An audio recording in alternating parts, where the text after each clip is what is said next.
Eric Torczek reporting there. And the German Chancellor Friedrich Merz says the fight against Hamas terrorism does not justify the suffering of civilians in Gaza. He says he no longer understands what Israel is trying to achieve.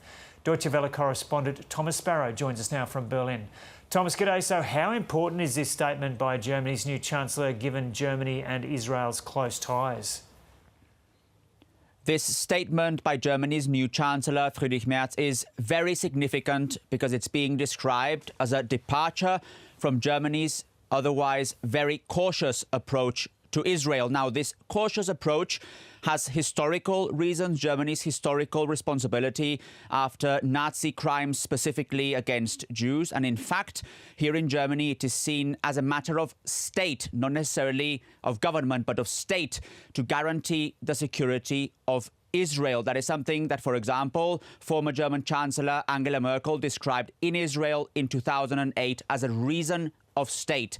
And this is basically what has let's say, meant that Germany in the last few years has been very cautious in its approach of Israel, while at the same time strengthening its ties with the government there. So if you specifically look at what Friedrich Merz has said now, at what other German politicians have said in recent days, this is seen as a departure from that cautious approach, while at the same time German leaders are stressing that they will obviously do everything they can to still make sure that that reason of state, that interest in securing Israel's security, still continues because of Germany's historical responsibility.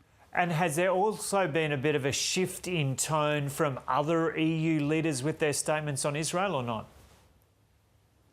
Indeed, that is the case. If you see other countries in the European Union and in the wider European continent, there are countries like Spain, like Norway, like Finland, other countries in Europe as well, Slovenia, that have been very critical of the way Israel is conducting its military operations. And other countries, and we've just heard that from in the first answer, like Germany, are much more cautious or tend to be much more cautious. It's important to guarantee some kind of European unity in this issue if the response is going to go beyond specific words, if the response is going to be to put political pressure on Israel or even look at other possible measures, then European unity will definitely be needed. And what could those other possible measures be?